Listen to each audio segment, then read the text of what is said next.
Hello and welcome to PM Express. Today we are sat in the Alisa Hotel, an event that's been organized by Media Foundation for West Africa.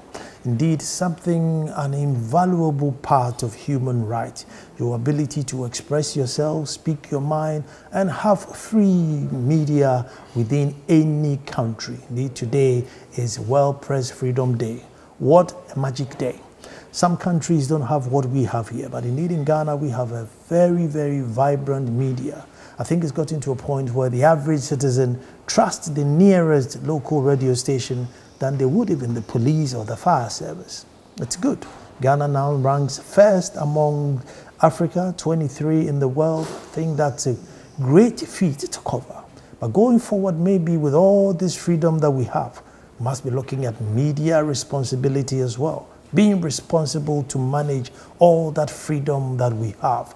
But in any case, that's what we are looking at today, World Press Freedom Day. What a day. My name is Nana Ansakwa, and when I come, we are privileged to have a really top gun in the UN who looks after these things. You don't want to go away, we're coming straight back.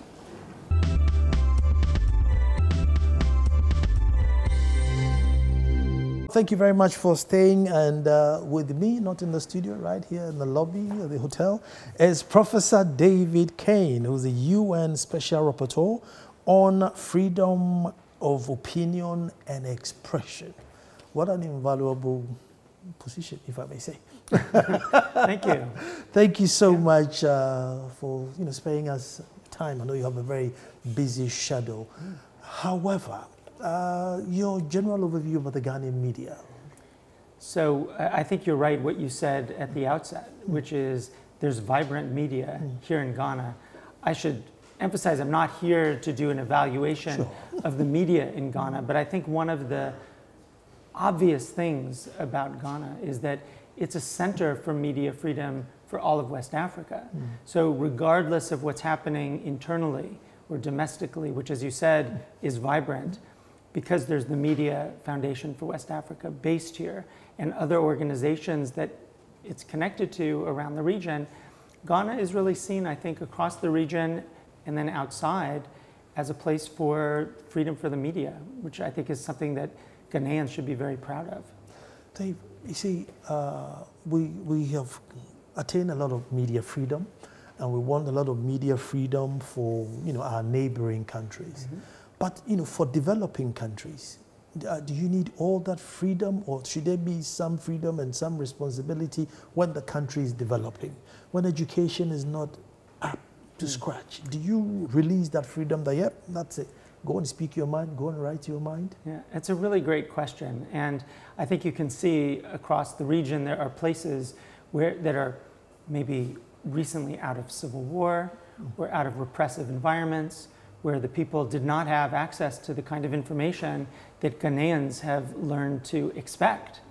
And so I think your question gets at a really difficult and important question, and that is, what is the point of the media in a developing society?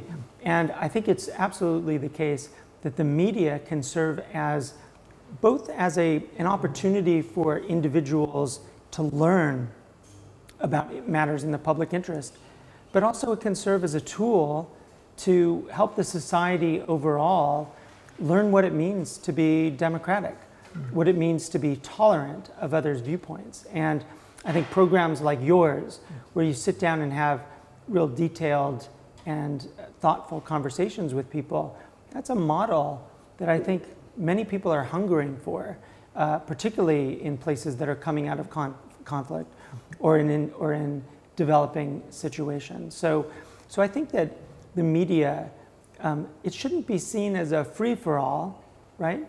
But it should be seen as a real tool for development that is essential and should have very limited restrictions on it. So if the country is developing, would you want some sort of control as to, listen, look, we need to get to A, so please let's all lean to the left or let's all lean to the right. Would you encourage that, or would you stay, look? No, again, it's a great question. I don't think that the media itself should be partisan, right? So the idea should be that the media, and we're talking, or I'm talking about the media in this vague sense, right? But media outlets, newspapers, radio, which is so important in a place like Ghana and across the region, broadcasting, TV, social media as well. All of those actors should be thinking, how do we tell the truth to the population? How do we involve the population in understanding how we collect the news and how we share it with the people? I think particularly in developing societies, although this is true in developed countries as well, as we've seen with this fake news phenomenon around the world, that it's really important for the media to show not just what you found, but also how you found it. Because it's not like a magic where you just come up with facts, right? It's a process of generating sources and talking to sources. It's a part of keeping yourself safe as you go to potentially unsafe environments. It's a process of learning and figuring out what's true and what's not true. And to the extent you can share that with your viewers or with your readers, I think that's a part of helping a developing country learn what tolerance and democracy actually mean. See, the laws of demand and supply, and there seems to be a lot of demand for sensational news, sensational headlines will move the papers, or get your audience and get the eyeballs. Should the media be resistant and say, look, yes, it would give eyeballs, but look, that's not the right way. Let's do the right thing rather than chase the money or chase the audience. Where will the media where will the line be? Yeah. The media has to, first of all, support itself. I think this is one of the overarching challenges for media in a developing situation, particularly in countries that are very poor. And so I don't begrudge media outlets that seek clicks or seek an audience. They need an audience in order to present the news.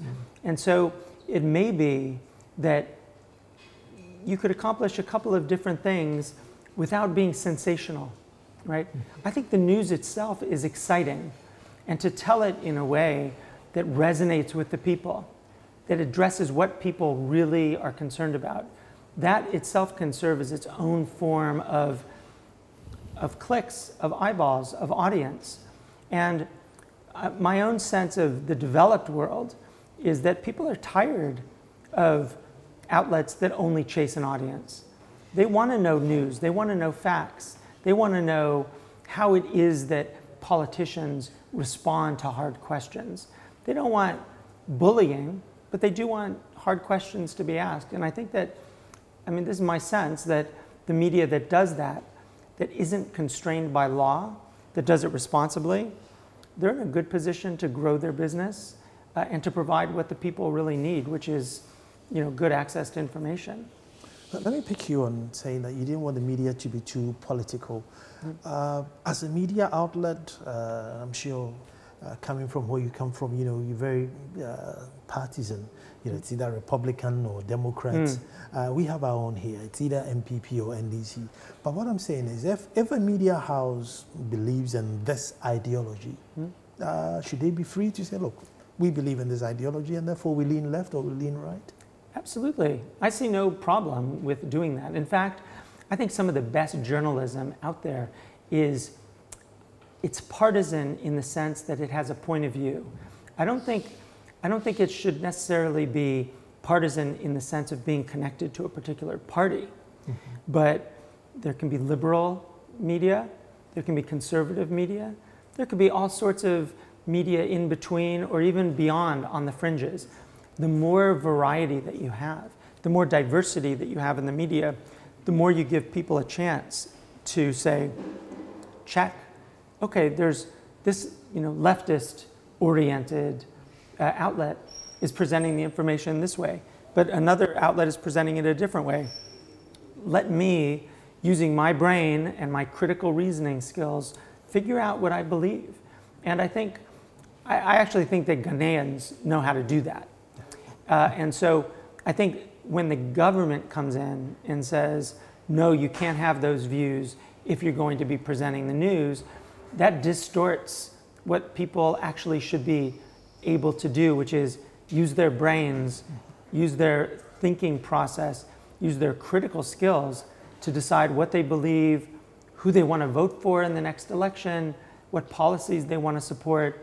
And a partisanship can be okay as long as it's not bullying. But either way, I don't think government should be in the position of saying, you should think this way, you should write that way.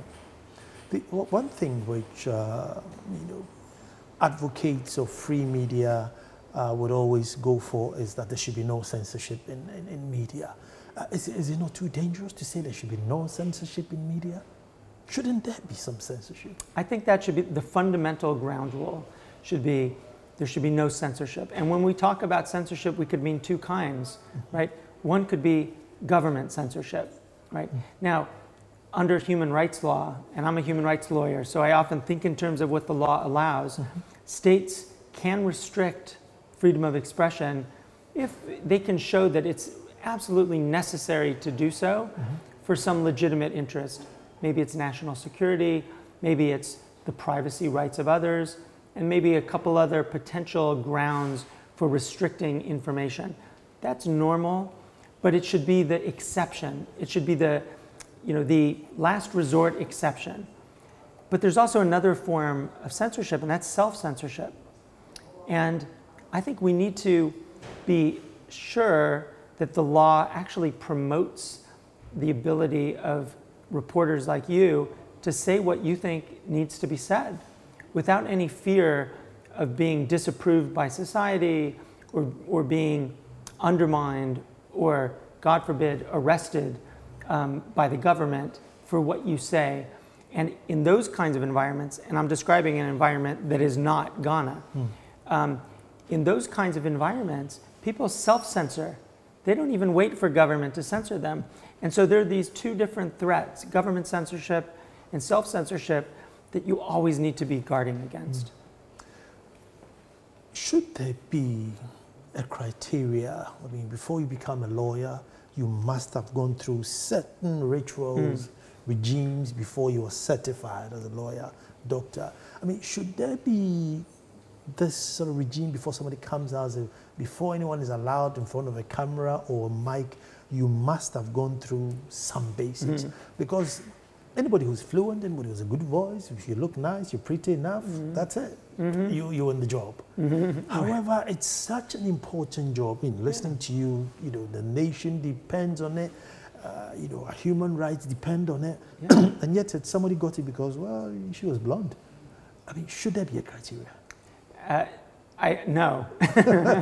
I mean, just in brief, I think that journalism is different. And I should say that, like, we're talking about journalism as if it's a very specific kind of journalism, right? The journalism of maybe the broadcast media, where your looks might matter to the owners, right? Or we're talking about print, where your ability to write a good sentence is part of how you get your job. So there are different standards and different forms of media out there. But I think one of the amazing things about the modern age or this contemporary moment is that journalism is so many different things. It's what you do. It's also what a person who is following information in her own community is doing by posting regular updates about a particular situation on Facebook, or the work of a community radio journalist who might be telling the story for a small number of people about what's happening in their community. So all of those different things, to me, suggest we don't want professional criteria for who can be a journalist. But I would say one of the things that's different about journalism and the sharing of information from being a physician or being a lawyer is that in the kind of marketplace where you have different outlets, people can choose which are the outlets that are reliable. And the ones that are not reliable, over time, they may die off right? They don't get the eyeballs that you were talking about. They don't get the audience. That's the way. I mean, the media is a business, and in a really well-developed system, you want to ensure that there's enough competition so that the good journalism rises to the top. It doesn't really need to be professionally accredited journalists who do that.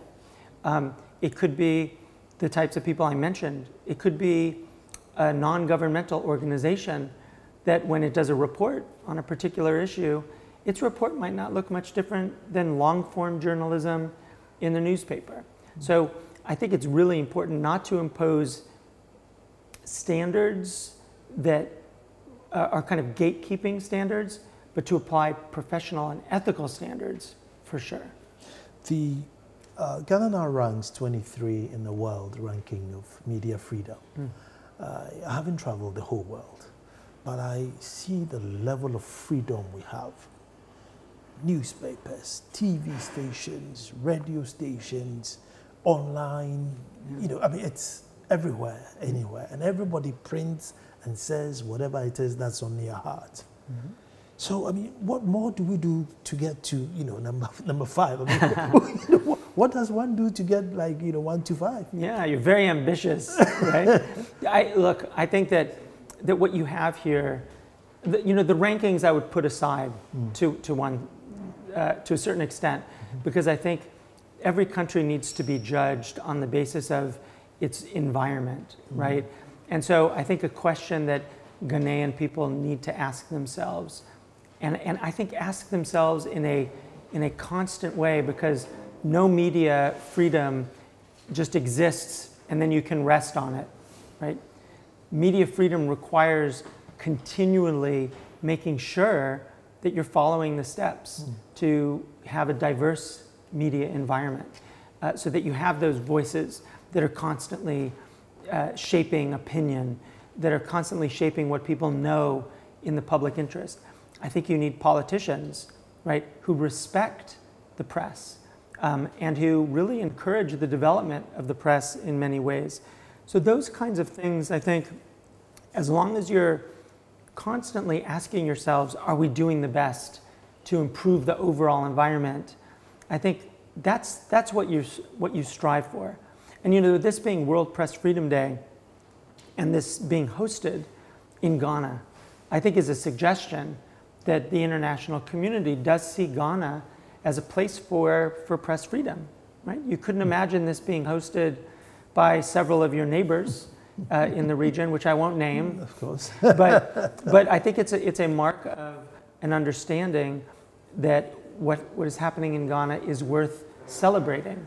And what we see around the world today, the jailing of journalists, the restrictions of what people can say or write or broadcast, the kind of self-censorship that we see, the detention of journalists in all parts of the world, the control of the media by state organs rather than by independent operators like yourself, those are real threats. And I think the rest of the world should be focusing on those while also celebrating promising situations and strong environments like the one you have here. There isn't a lot of noise on media responsibility as there is on media freedom. Should there be? Should we start, those who have attained a certain, admirable level of freedom, should they start, making noise and listen, you have the freedom now, there should be media responsibility? Yeah, I mean, I think there should always be a sense that people can criticize the media, right? The media is not some holy part of the sort of political and information environment, right? The media, if you get it wrong, it's fair for politicians or for people to call you out on it. And that's normal, right? All reporters, just like all people, make mistakes. In that kind of environment, well, then the reporter should admit the mistake, or the outlet should admit the mistake, issue a correction, maybe an apology if warranted. And then beyond that, I think what you might be getting at is those situations where journalists in a kind of regular and systematic way, perhaps they lie or they bully or whatever. They're bringing something else to the table other than just reporting the news. In that kind of situation, you have a press council, right? A press union, and you can have the media regulate itself. So somebody could bring a complaint to the press union and say, look, I was lied about here repeatedly and it undermined my reputation. I would like an apology.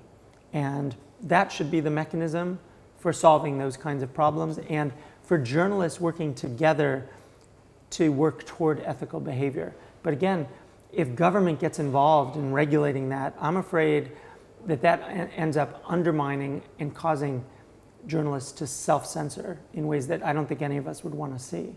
Well, we do have it in Ghana. We have the GJA, so yeah, so you can report, a media house to the GJA and look. And if that works, I mean, does that work to restrain? To a certain, I think they can do more. Yeah. I think they can bite a bit more, but probably it's a start. Right, I think but that's useful to have, and because as I've learned from you and others, the Ghanaian audience is sophisticated. Like, they know what they want, they know how to make decisions about what sounds right and what sounds wrong, and when journalists get it wrong, I bet you hear from them. Oh yes. Right, and that's it. As long as people have that freedom to challenge, I think that's a kind of self-regulatory mechanism of its own. But before I let you go, should all nations have this level of freedom that we have here? And I use China as an example. 2 billion people, everybody can set up a radio station, everybody can write a newspaper. I mean, that would be a headache for whoever is in the helm of affairs. Should they have maybe a certain level of freedom, but not this absolute totality where 2 billion people, everybody expressing what they want? Yeah, I think so. I think, so human rights law protects everyone's right to seek, receive, and impart information and ideas of all kinds, regardless of frontiers and through any medium. That's not my poetry. That's from the law. And I think there's something really brilliant about that, right? And it's that everybody should have that right. It doesn't matter if you're in Ghana or in Switzerland or in China or in Russia. Everyone should have that right. And they should have it for many reasons. One is for self-development. I go to the media not just to learn information about what the president said today, which I probably in some situations may not want to know, but I learn about my community. I learn about my heritage, right? I learn a little bit about who I am. I also go to the media so that I can learn about issues of public interest. And why should somebody in China be denied that same right that I enjoy here or that you enjoy in Ghana? Also, it is an essential tool for people to decide what they believe about politics. If you don't have a vibrant media, right? If you don't have a diverse media, how can you expect people to make real choices about matters of policy or matters of governance? You can't. People are smart. They'll figure things out. But it's hard to figure things out without information. And so I strongly believe, and I think one of the reasons for World Press Freedom Day is to celebrate the fact that everybody should enjoy these rights and that it's healthy not just for individuals, but it's healthy for our societies to have that kind of excitement and vibrant play of information and ideas. It's a good job you're a lawyer. The collective good of a nation, would it supersede, the good of an individual? Sticking to my China issue again, that yes, everybody wants to go and seek their own information. Everybody wants to start up their own newspaper. But if the collective good of the nations are, listen, there's too many of us and we need to focus rather than all these distractions, won't that supersede? So that on paper, maybe it sounds beautiful, but in reality, it's as anarchy. But who decides? Right? Who decides? Who decides what's good for the nation? Right? So do we say it should be decided basically by a regime that wasn't elected by us? I mean, that's what we have in China. Yeah.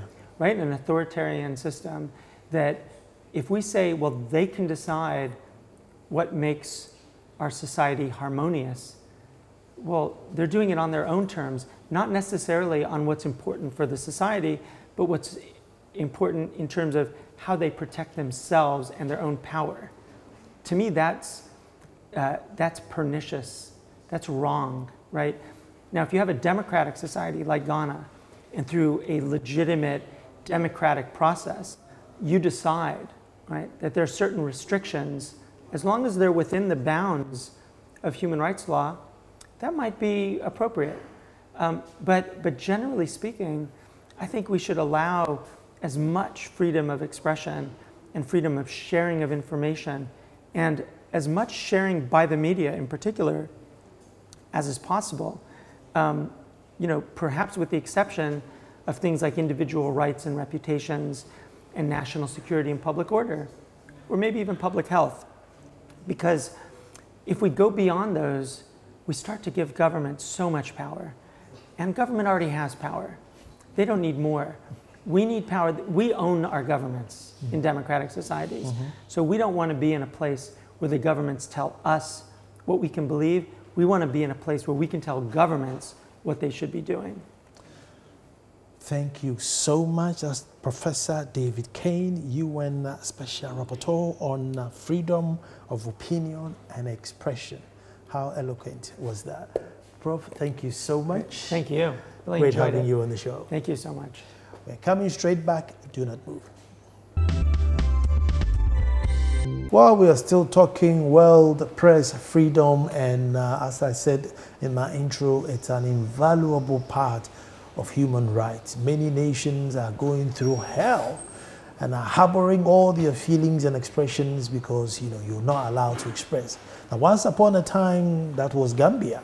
But then there were people who stood up and said, no, enough is enough. This is our Gambia, and we'll write stories that are positive for the betterment of Gambia. So with me, I have a very big, small man. Don't be deceived by his size, a very big man.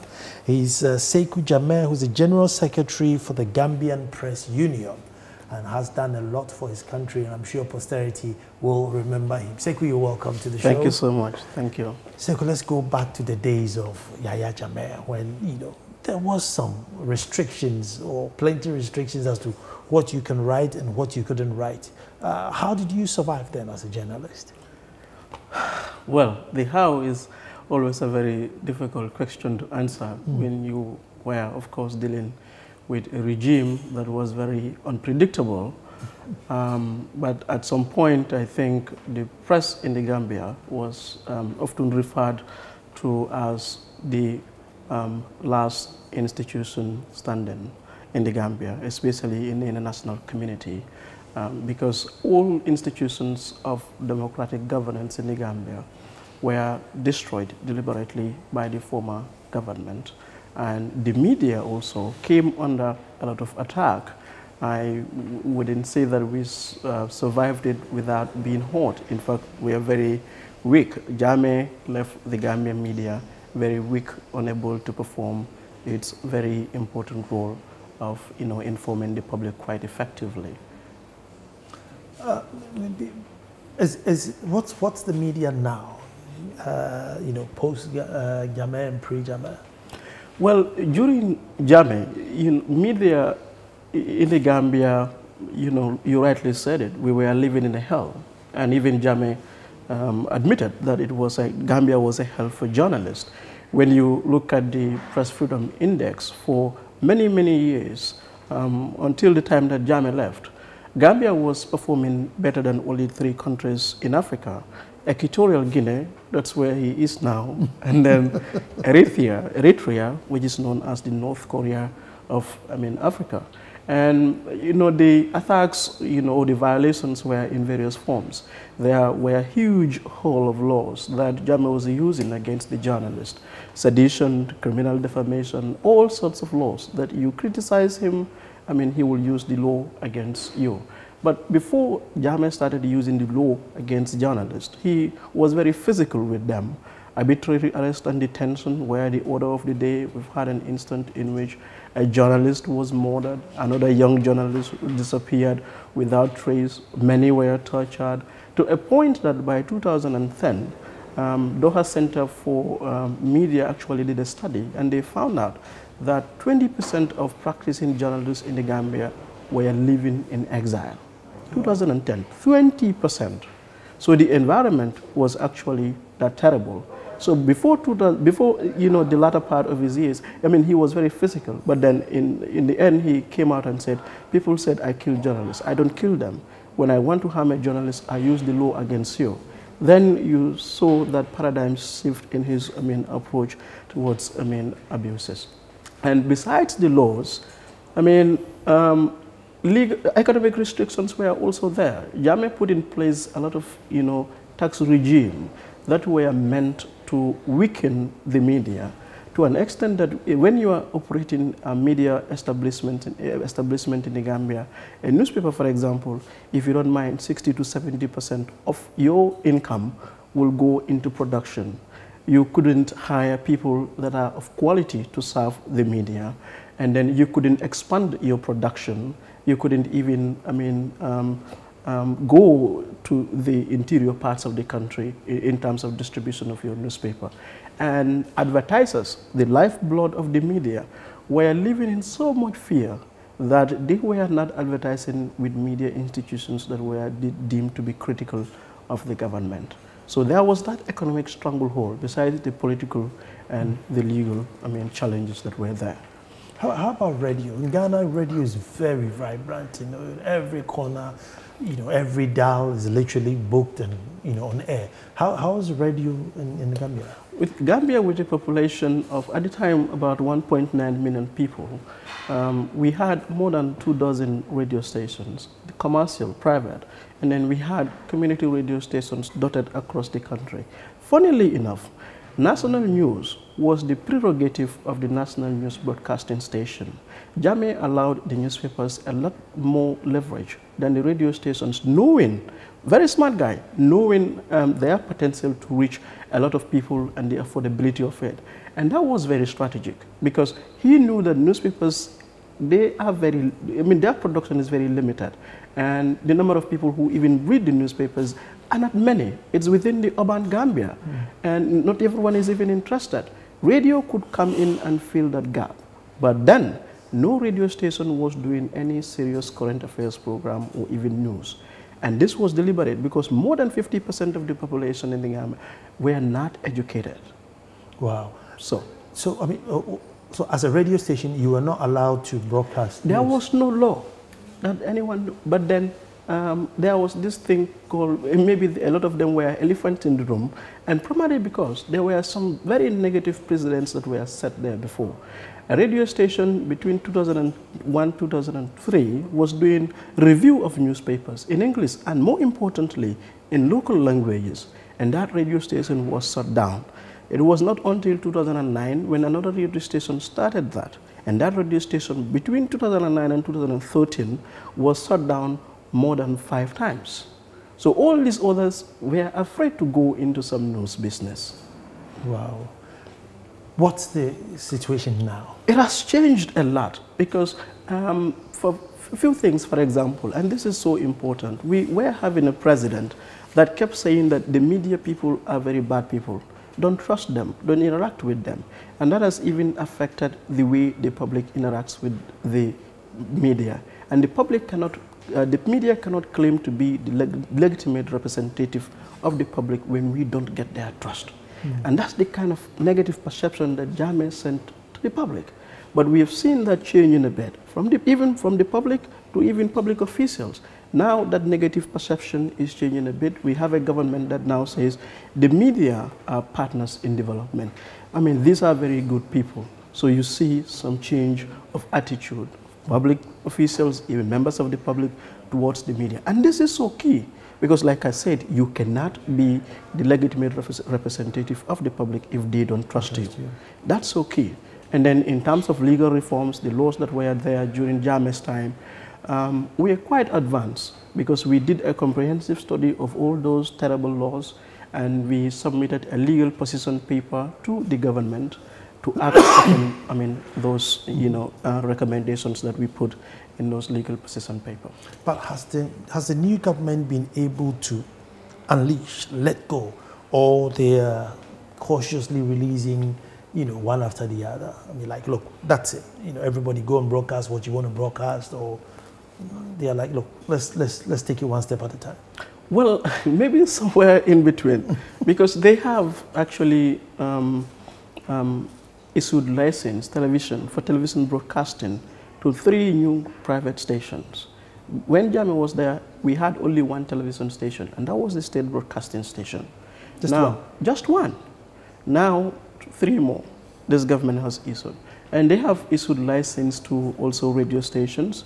They have issued license also to, or registered some new newspapers, about 3. So radio stations are now, the level of confidence there is quite amazing.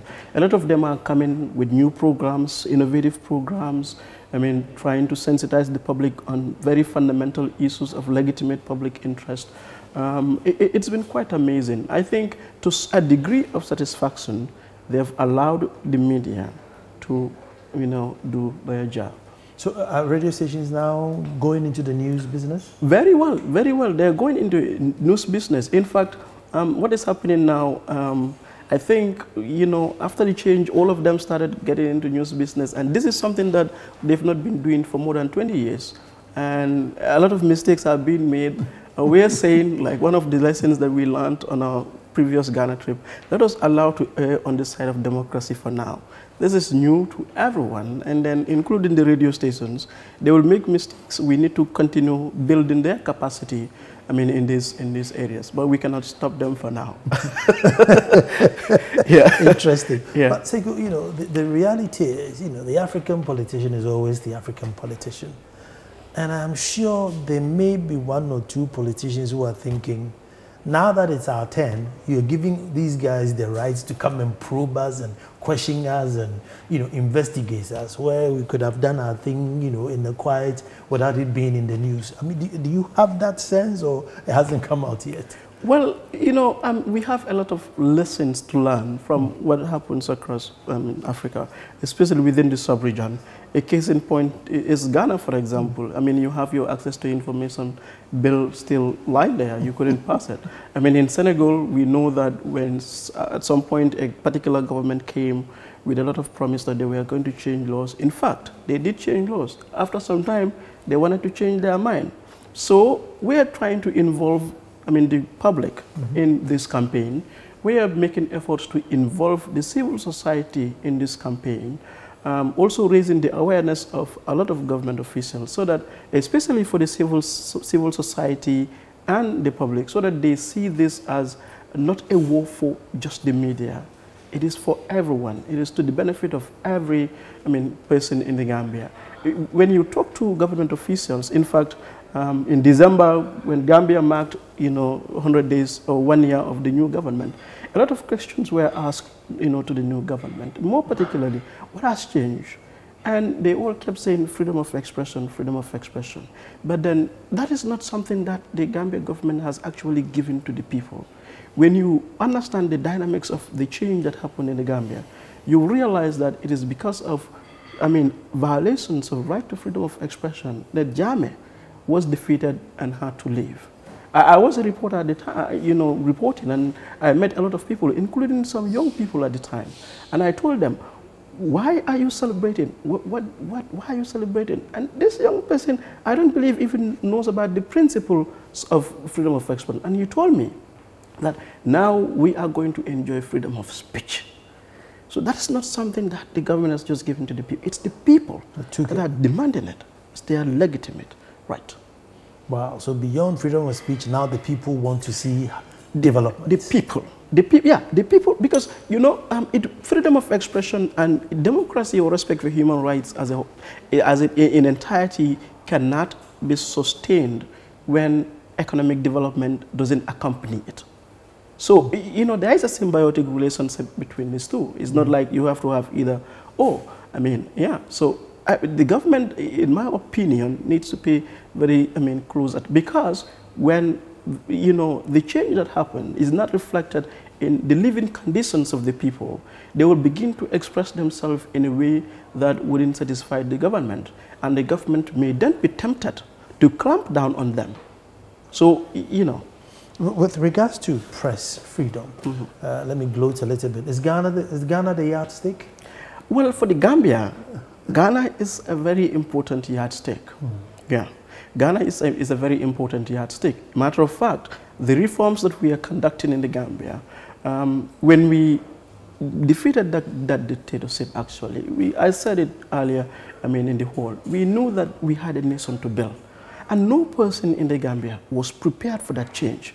Even the new president, he told people that it's a surprise to me that I'm the president of the Gambia in 2017. Because Jammeh entrenched himself in power so much, you can't even think that this man was going to go anytime soon. But then he did leave, and then he left us with a nation to build. There was confusion. We didn't know where to go until we had support from Media Foundation for West Africa. When they came and told us, what we need to do is that we know that you have some plans and some strategies, but what we need to do is to have a very holistic look at your media situation, know where you come from, where you are right now, and where you want to go, and then you attach some timelines to it. And then, that was very important because Media Foundation then, of course, with some organizations came in and they supported us to develop what we call a comprehensive media sector reforms framework for the Gambia, facilitated by Kwame Karikari. And we, of course, had also George Chapong of the National Media Commission, who were coming. They allowed the Gambians to own that process and to take the lead. And they were there to tell us, oh no, we did this actually, and this is our experience. So we tailor ourselves accordingly. And that was quite important. And that's why when we felt that we needed to do a study of how media works elsewhere, we came here, visited Ghana Journalists Association, Media Foundation actually hosted us. We actually came to your television station to look at your business model, and then we had discussions with Menasi and others, because business model is very important. The ones we have in the Gambia are quite failing. And Joy FM, or the multimedia group, is one of the most successful business models, in my opinion, in West Africa. One thing that, this is my personal view, that because of the numbers of illiteracy within our regions, sub-regions, I thought that whilst we were giving us, media licenses, there was going to be a mandatory maybe 30 minutes that every media house, from the national education, whatever it is, would broadcast some education out there, maybe importance of immunization, prevention of HIV, need to drink clean water, so that whether you were a private station or not, maybe every noon or every 1 o'clock, there was no need you turning, because every radio station, TV station will be disseminating that, so that we positively educate our masses. I think Ghana missed it. I don't know if it's something that Gambia can say, look, it's a good idea, so that we can reach people. Otherwise, it's all music, adverts, music, and then the day ends. Well, that's the problem in the Gambia too. I mean, radio stations are all about music and sports, and not necessarily sport. Before I used to call them, they are just gold.com people. They all go to gold.com and, I mean, what they do, read from their stories. But we have something in the Gambia, a law that says that when national radio station is doing news, 1 o'clock and 6 o'clock, every radio station in the Gambia is mandated to tune to the national radio station, which is quite good. The problem we had at the time, and even now, is that, this is one radio station that doesn't flex its muscles a lot, and they don't cover a lot of critical stories in the Gambia. So it is not enough. Yeah. So, suggestions like this, having, it mandatory upon radio stations, because, the public also has a legitimate expectation from the media to meet their needs, to give them information that will be helpful to them to meet their socio-economic and even political needs. I completely agree that license should come with some conditions for public service.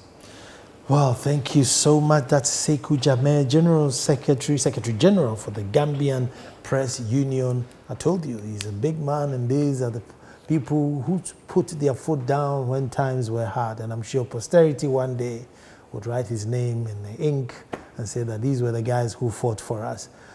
We're coming straight back. It's not the end yet. Thank you. Thank you. Thank you. Well, thank you very much for staying, and to the people, the fraternity who made all this possible. Indeed, hosted such a grand and respectable occasion in Ghana, hosting World Press Freedom Day in Ghana. The West Africa, media guys all coming here to Ghana, not only just as a host, but looking at us as the yardstick of what they wish to be. So as a Ghanaian, you should gloat, you should be happy. But who put it together? It's the West Africa Foundation, Media for West Africa Foundation. And the executive director, my own brother, I see, Suleiman Ibrahim. Sule, congratulations. Thank you. Thumbs up.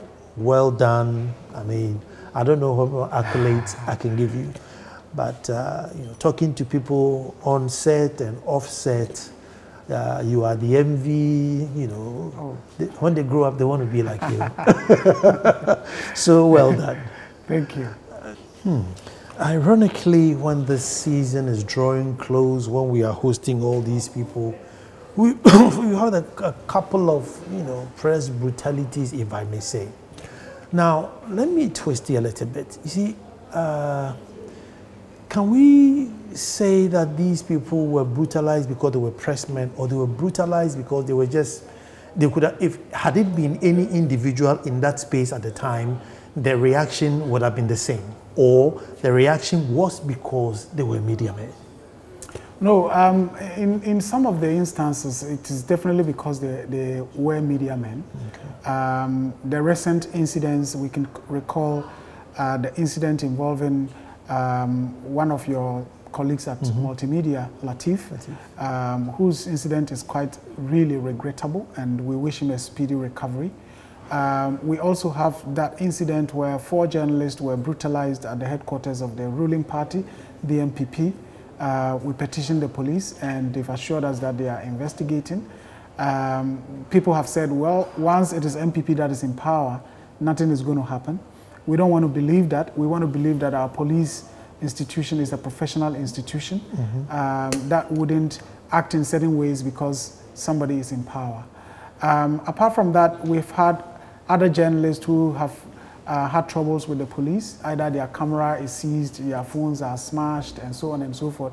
And quite clearly, these things could have happened only because they were journalists. Because otherwise, if you were passing by, as a normal casual observer of events, I don't think the police will pounce on you and say, hey, bring your phone, or I want to seize your camera. I think it is because of the work that we do, highlighting some of the ills of society to the populace, in the bid to inform them and to educate them. And I think that in a democracy, the media's role is quite crucial. And that is why it's unfortunate when you have state agencies that are supposed to be the protectors of our freedom becoming the violators of our freedom. Well, here in Ghana, we are beginning to build quite a strong relationship with the police. So today's event, for example, the IGP's representative was here to give us an assurance that the police is making efforts to transform itself to become, as they put it, a world-class police. And that would mean that they have to work quite closely with the media. I think one thing that the police have said, which we are really considering quite seriously, is the fact that it's important to begin to educate both the media on the operational rules and principles of the police when it comes to particularly crowd control or public order management. Okay. And at the same time, it is also important to educate the police on the operational principles of the media, so that they also know, yes, you are doing crowd control, you are doing public order management. But I want my news. But then, yes, the media also want their news. And in that process, there can always be some misunderstanding. And I think once we are able to do that, it will help, improve the relationship between the media and the police. We're ranking #1 in Africa on, press freedom, 23 in the world. But you know, all but this very disgusting glitches that came, you know, very, very unfortunate that came. What more can we do, you know, to get to number 5? I mean, radio stations, papers, online, demonstrations, you know. So what more does the country do to get into, let's say, number 5 position? Or what are they doing that we are not doing? Well, quite a number of things. I've had the benefit of being a reviewer on the World Press Freedom Index, which is produced by Freedom House annually. And a lot of factors are considered. Pluralism, the practices of censorship, the legal environment in the country. And the legal environment includes whether or not, for example, the country has laws that criminalize certain aspects of media work. Here in Ghana, for example, yes, we've decriminalized, but you know that we still have in our criminal code that provision that talks about causing fear and panic. So in ranking a country, once you still have such piece of legislation in your books, it will affect you. And of course, the big thing is the right to information. In this assessment, right to information, whether a law exists or not, is a big issue. So in countries where laws have been passed in terms of right to information, then the evaluation becomes, so you score for having the law in place. And then the other things they look at is how is the law being implemented? Is one thing having the law, is another thing, you know, being effective with its implementation. But here in Ghana, we don't even have the law. So you lose points on that, and therefore you don't even go into the area of whether or not implementation is quite effective. Apart from that, these cases of abuses that you referenced is another area that scores when it comes to the ranking. Yes, we may have quite a number of radio stations, a number of newspapers and all of that, but then independence of these stations are also looked at. Are they really independent? Or they are owned by politicians who use them for political propaganda and so on and so forth. So there are quite a number of things that we would have to improve if we would want to come to number 5 in the world. And as I said, we need to have our RTI law in place. We need to effectively implement it. Laws such as the one on causing fear and panic or publication of false news is something that would have to go. The independence of the media is something that we would have to look at. The sustainability of the media industry is another area. And this morning, for example, one of the biggest issues that have come up is, you know, the fact that African media organizations are struggling financially because we have this unfair competition from the global giants, you know, particularly online, Facebook, Google, and so on. And because of online, you can sit here and access the New York Times, you can watch CNN from here, and so on and so forth. So now we have, as a report I was reading puts it, we have a media feast, but there is famine when it comes to news. You know, so I think the challenges are quite enormous, and to come to number 5, we have a lot of work to do. We'll strive there. Now, I suggested this, well, I've always said this. I've actually done a whole radio show on it. I suggested it to Sekou from the Gambia, that I believe that, you know, if we look at this, you know, our side of the world, and the number of poverty, the number of illiteracy, the number of ignorance, superstition, that every media house should have a mandatory education time, which may be a set that every 1 o'clock.